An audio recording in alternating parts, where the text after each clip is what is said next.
afternoon, students. This is lecture 5 on the art of writing.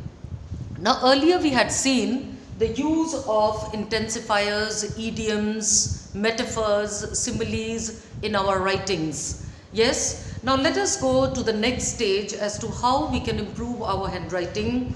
Let us see the story which is given in class 7th book. Alright. Now let us not think that this is from grade 7, but just let us try to find and try to apply the techniques that we can see here. Now let us read this story. Long ago, in a small village in a faraway land, there lived a Brahmin. He was a clever man who was always thinking about the meaning of life and other important things. Many villagers said, "The Brahmin has his heads in the cloud," but they all agreed that being a Brahmin meant just that.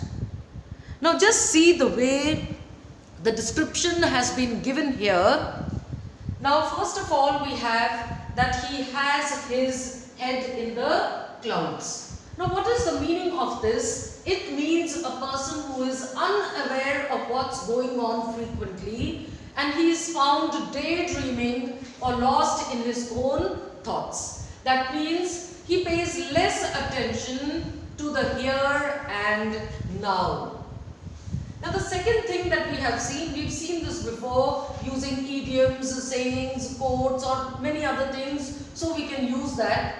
But I want you to specifically see the use here of two things, and they are using direct and indirect speech in the same sentence. Now here, many villagers said, "The Brahmin has his head in the clouds," direct speech. And then right after that, there is the use of indirect speech. And what is that indirect speech? But they all agreed that being a Brahmin meant just that. It meant exactly that. Alright? So it is a repetition of the same thing, half indirect and half indirect. So this is another technique that we need to see. You can have similes, you can have metaphors, but see how two things have been used in the same sentence. Alright? Now see the next thing. Meant just that. That means it's a repetition. It exactly meant that he had his head in the clouds. So this is another way of writing, or a good way of writing. Now let us continue. The Brahmin had a wife. She was a good mother and would have been a good mother to many children, but she had only one child, and that was a son. She loved him very much, but dearly longed for more children. She said to herself, "Who will be my second child, a brother to my son?" Suddenly she was struck with a wonderful idea. "I will adopt a mongoose, that's what I'll do." And that was what she did. Now let us see this part of the story. Now see here, she is talking to herself. And this is direct speech, and she is talking to herself. That means she is thinking. So she could either be thinking aloud or in her mind, we do not know. But just see the way it has been used. She said to herself, "Who will be my second child, a brother to my son?" And see the technique of writing. Right after that she has, suddenly she was struck with a wonderful idea. Now see the sequence. She has a question, she has an idea, and the third thing, she has the solution then and there. See all three things together. So first of all, now she is talking to herself how to use questions in your writing. Now one is using quotes, or you can use idioms or similes or whatever. But here is a direct question, the use of questions to make your writing more interesting. And she is asking herself, "Who will be my second child?" And then she has an idea, and that too suddenly. So suddenly she was struck with a wonderful idea, and she says to herself, "I will adopt a mongoose, that's what I'll do." Now see here, it is the same thing. I'll adopt, and yes, a decision is made I am going to do it, and in the very instant it says, and that was what she did.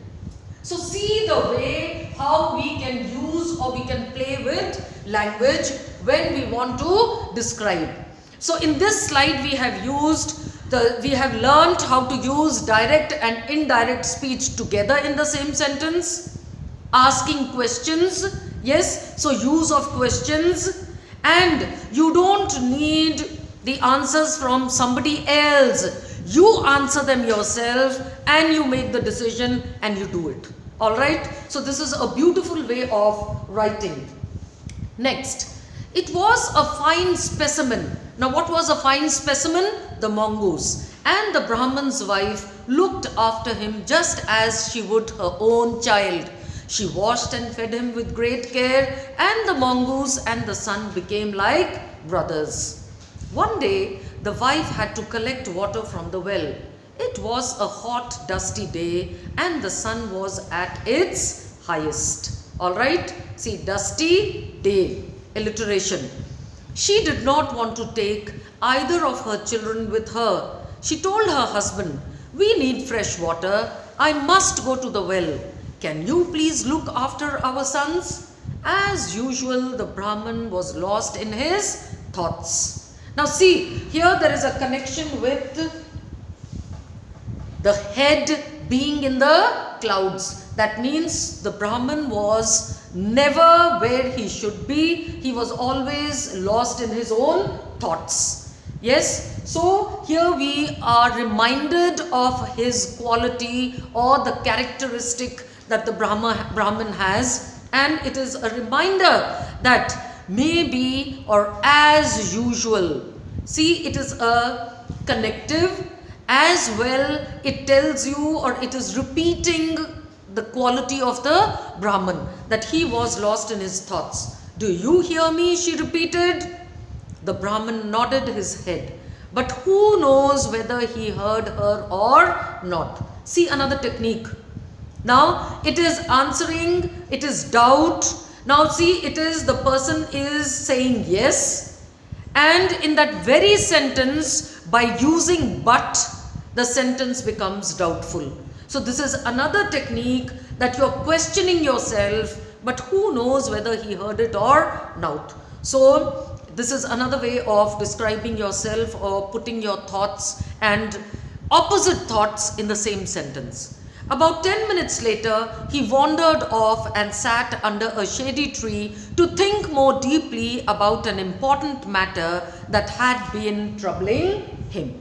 Now again, as usual, he is deep in thought and he doesn't know what his wife has said and gone. Next we have unknown to anyone. Now see the way they have described. Instead of saying nobody knew, just see the way it has been described. Unknown to anyone, a snake had been lying hidden in a corner of the room. See the alliteration now. He was hungry, very hungry. Yes, repetition. He was hungry, very hungry, and his tongue flicked in and out. In the box I have written alliteration. You can even change it. He was hungry, very hungry as one could be. So this is how we can make our writing interesting, by using repetitions and alliterations. He sidled towards the baby. That means slyly, he moves quietly, slowly at first, then more quickly, for snakes can move fast when they want. See here. Now there is, here we are talking about a quality of a snake, you know, that it can move very fast. And then later on, how have we said? For snakes can move fast when they want to. In your story also, in the beach picnic, you could have used something like this for the lifeguard. I'm just giving you a hint, because later on when we write, we are going to use these techniques again in our next draft. Alright? The baby was lying, gurgling and laughing, quite unaware of how close he was to danger. Now the baby is unaware. Now see how they have described quite unaware. That means quite a bit. He was not aware at all. But the mongoose knew. All his natural instincts told him he must act. In a trice, he leapt on the snake just as it was about to climb onto the mat. He fought with the snake and killed it. Now see, natural instinct told him. It's not just that he acted. Now see the use of natural instinct told him, as if somebody is talking to him that he must act. And then later on, in a trice, see the connector, that means instantly, quickly, without wasting any time, as quick as lightning. Yes, so these are the ways how you can describe here, but the connector here that has been used is in a trice. And what a fight it was. Now see, this is how we can write. He fought with the snake and killed it. And after that you can write, and what a fight it was, with fighting, adding to it. Yes. Rushing out of the house, the mongoose ran to the well to meet his mother. He would tell her what had happened and how brave he had been. But the moment his mother saw him, she caught her breath in horror. Seeing the blood trickling from his mouth, she feared the worst. The mongoose has killed my baby. The mongoose has killed my baby. Now see on the left, effect of repetition. The mongoose has killed my baby. The mongoose has killed my baby. This is to intensify the situation. That means her fear is really great, and therefore the sentence has been repeated here. Alright? And even in the previous one, we have contrast of thoughts. Contrast of the ideas, or what the thinking process of the mongoose is and the Brahman's wife. Let us go back to it. The mongoose ran to the well to meet his mother because he is so excited, he is very happy, and he wants to tell how brave he was or how brave he had been. But then we have the contrast, but the moment his mother saw him, yes, so all hopes have been dashed to the ground. She caught her breath in horror. So this is another technique where in one sentence you use something which is positive, a good thing, and in the very next sentence we begin to contrast and we bring out the difference in both the situation, how a happy situation has suddenly taken a gloomy turn. Alright, so this is another way of writing. Now let us come back. After the mongoose has killed my baby, these were the only words that ran through her head, and she picked up a heavy stick and killed the mongoose with one blow. He lay at her feet, quiet and still. Now you see, again we have here, she thinks something in her mind, that something bad has happened, and these words run through her mind, and she is very quick in action. So it is a repeat of the Brahman's wife character, that how quick she is to take action, and she not only thinks fast, her problem solving quality, but also her action. You cannot indict her of being inactive. Yes, so she is always, her mind is going on with different ideas, and she takes action quickly. And see a very beautiful way in which they say that she picks up a stick, she killed the mongoose, but then it doesn't end there. Yes, the writer wants to paint a vivid picture for us, and therefore the writer describes that the mongoose lay at her feet quiet and still. So now you can imagine in your mind how the Brahman's wife was standing, how she must have killed, and where the mongoose was at that very point of her thought and action. Yes? She hurried home as quickly as she could, forgetting her jar of water, and what did she find? Now see the question technique, like I told you before, putting a question in between. So here she hurries home as quickly as she could, forgetting her jar of water, and what did she find? interrogative sentence. On the rush mat lay her baby safe and sound, with not a mark on him, not a scratch on him. Beside him lay the dead snake. Realizing what had happened, she began to wail unconsolably.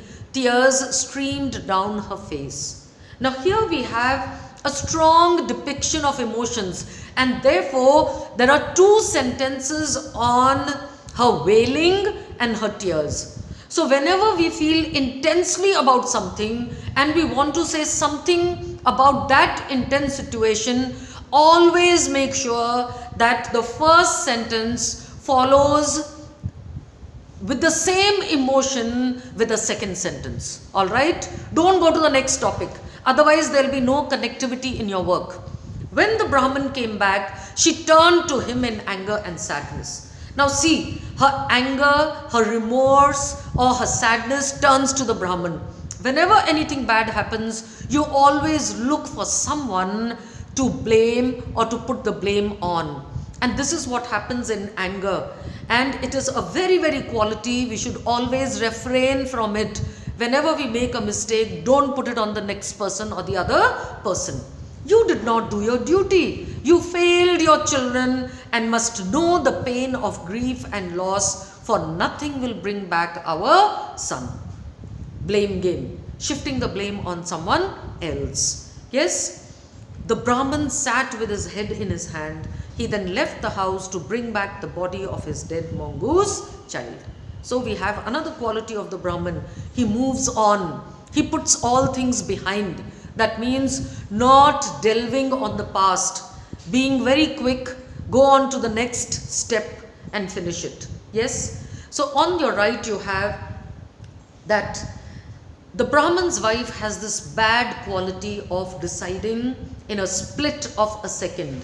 So her decision is a split second decision, unpremeditated. What is meditation? Thinking. Pre means before. So without thinking before, or without even thinking, she has this habit of taking an action or doing whatever she has thought. Now the next word is impetuous. Means the same thing, deciding very fast, deciding quickly. And another word we have here is impromptu. Impromptu. This is also what? A split second decision. Now these actions usually have a catastrophic repercussion, consequence, or you can say dire consequences. And in this case, the consequence was fatal. What is fatal? The loss of a life. So these are the ways in which you can describe by using sentences, direct, indirect speech, yes, putting your thought, asking the next question, and keeping the sentence as same as what was before. That means depicting strong emotions and putting two sentences together for the same emotion. Alright? Now let us see ending. Now see, ending is always important. We do not have an ending here, but when we talk about the Brahmin's wife, you can always say, it's rightly said. Don't let your emotions make your decisions. So she is a very emotional person, and this is what is depicted in this story. So you could end by something like this, which is related to your story. And the best way always is, according to the situation, go and Google for some idioms and some quotes. And when you find an appropriate one, use it for your writing and memorize it as well, so that you can use it for the next situation. Regret is our only punishment for making the wrong decision. So this you could use for the Brahmin. Regret is the only wound from which the soul never recovers. This is what the Brahmin's wife says to the Brahmin, that all we can do now is regret and face the, or keep feeling grief over this situation. So this is a rhetorical question. We have an example, and what did she find? And then you describe what she saw. Alright, this is a rhetorical question. The last line, it does not need any reply. The reader directly reads it because it is addressed directly to the reader and no answer is required. So you can use these rhetorical questions while writing. Now, in the first lecture we had seen that we need to critically analyze our work. Now we have written on the beach picnic, and this is how we are going to critically analyze our work. First of all, you will check coherence and sequencing in your work, whether it is well connected or not. One thought, is it connected to the other? The tenses. Past tense, what happened? And whatever the person is thinking could be in the present tense, but then switch over to the past because narratives are always in the past tense. But if the person is thinking about something in a present situation or future, then those sentences can be in future or in the present. Number 3, you will use similes. Now similes, I want you to use a minimum of 5 similes, and wherever you use a simile, underline it and write S1. That means simile number 1, simile 2, simile 3 and so on. So you'll use 5 similes and you will identify them for me.